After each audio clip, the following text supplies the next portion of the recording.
Ahoy, my friends, Ryder here, and welcome back to another Final Fantasy VII Ever Crisis video. Today, I'm getting into my to pull or not to pull video for Angeal and his new summer banner. We're going to take a look at the aesthetics of the costume, the weapon, take a look at some comparisons, everything we can getting into it. Before I do, I'm going to make a quick guild recruitment announcement. We do have some guilds looking to pick up some players. We have our own guild, Bahamut, looking for a stage 5 or stage 6 hitter for the next guild war, so jump in the Discord, shoot me a DM, and we will talk. We also have a couple top 30 guilds, or at least trying to push into top 30 if not already there.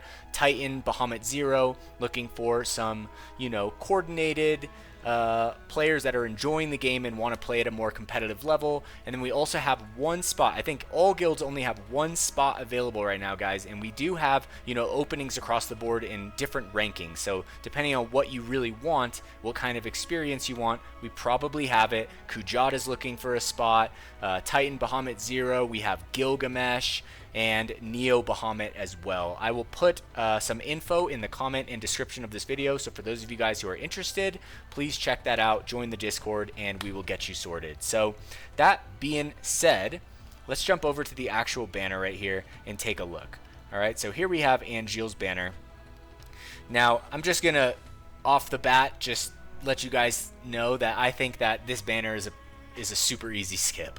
And for a couple reasons. Like, the number one most important reason, we have Dragon Quest in August, we have the 2-year anniversary in September. I don't think that dropping, crystals that we need for what is going to be assuredly better things is really the best move right now, unless you really, really love the costume.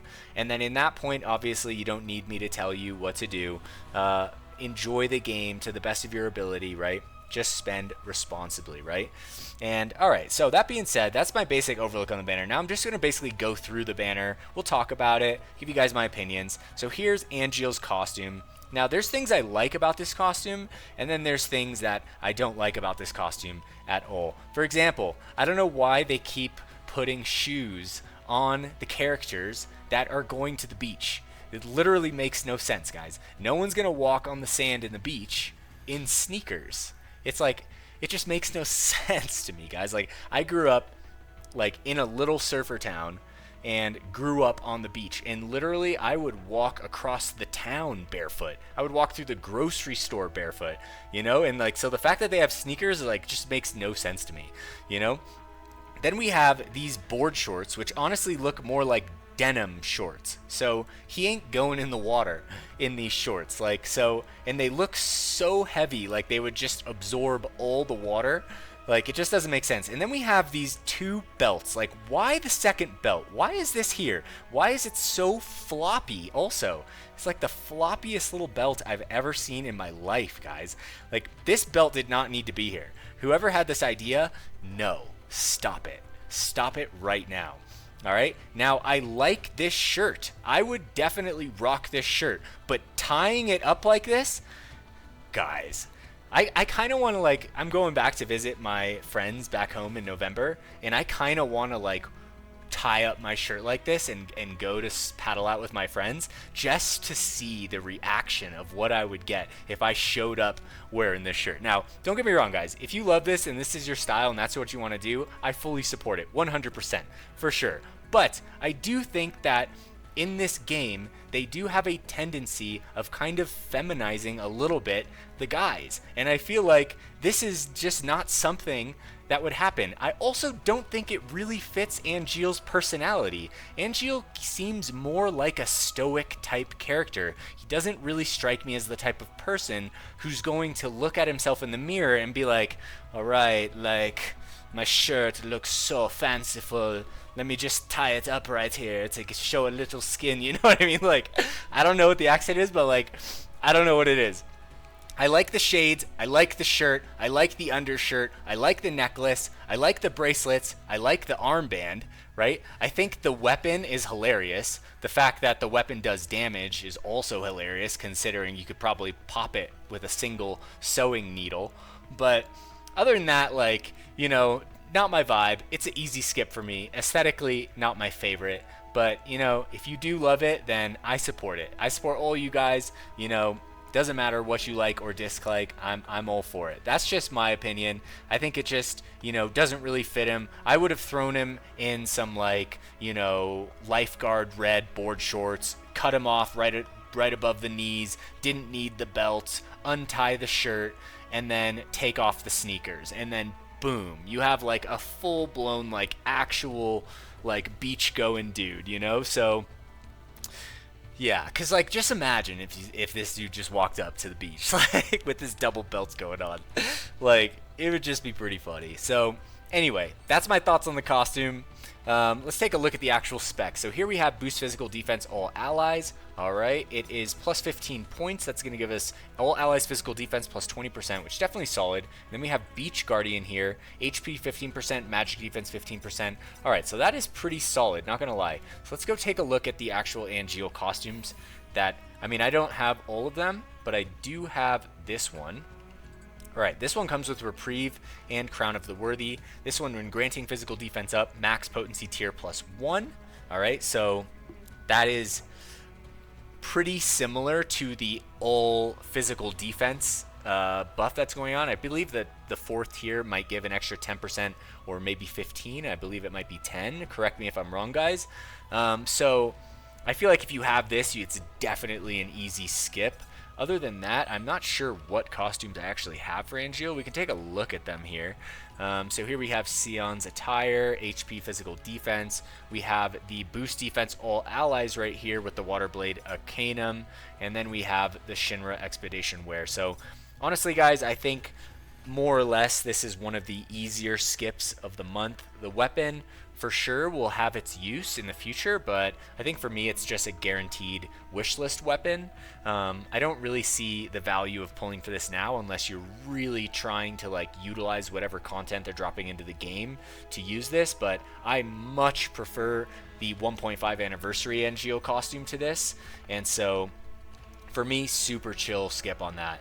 Then we have the inflatable Buster Sword right here, and it is coming with like this apply ailment water weakness plus 30%. Let's take a look at it at OB1, right? Because for any of you guys that are actually going to pull for the costume, I'm guessing you're going to pull this banner for the costume and you're going to stop at the costume. I would say 99% of players, if not higher than that, will be, taking that road.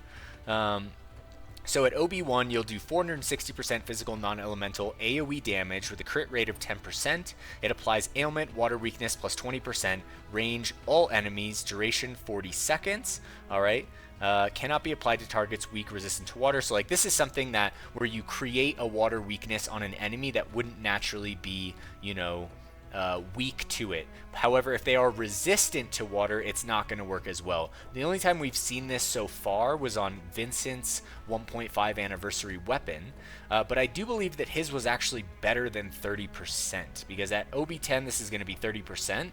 Correct me if I'm wrong, I didn't pull for that weapon, so I can't check it. I would have loved to pull for that weapon, by the way. That's like one of those things that I kind of was like, dang, I kind of really wish I had that, was that costume and that weapon. But other than that, we have the Provoke right here. Provoke is great. Angeal needs it on all his weapons, and hopefully his ultimate weapon gets a triple cast Provoke along with many other things on it. And then you have when HP is 70% or more, physical defense is increased. So it's a very physically focused weapon. However, at OB1, you're getting low to mid on the cast right here. You do get the 20% water weakness, which is nice. But I don't think in any way like absolutely, must have. And then with the R abilities, we get HP over buff debuff extension, double physical attack boost, and triangle sigil boost on the support abilities. Then we go to OB6 right here.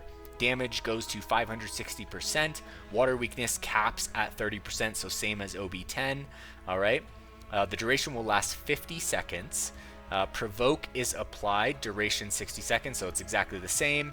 And the threshold does not change on the physical defense, is increased. At OB6, it's still mid to high right here. I guess you would just be chain casting this weapon. But, for me, it doesn't really, scream excitement, guys. So it is what it is. My favorite thing about this weapon is that it's an inflatable Buster Sword, but at the same time, I feel like it's so, counter to the fact that we're in a fighting game and we're like actually fighting things that are supposed to be dangerous, and then just rocking like a full-on like inflatable sword, just like waltzing out there with the tied up shirt, like just cracks me up.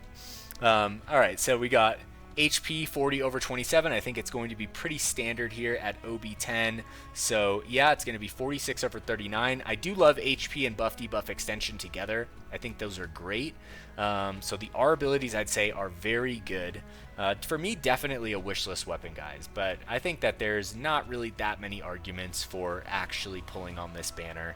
At OB10, 640% physical non-elemental AoE damage. The water weakness stays the same at 30%. The duration jumps 10 seconds to 60 seconds.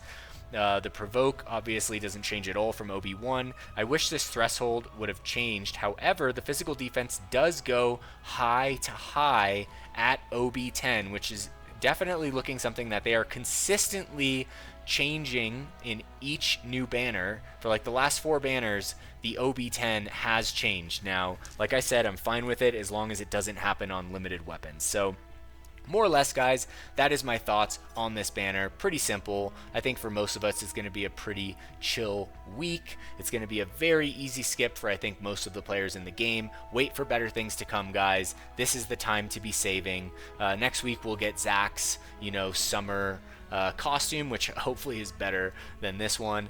And yeah, that being said, guys, if you are interested in joining one of our guilds, definitely come join our Discord and reach out in the recruitment channel or DM me. And if you enjoyed this video today, please don't forget to drop a like, subscribe to the channel for more Final Fantasy VII Ever Crisis content. Catch you guys on the next one. Peace.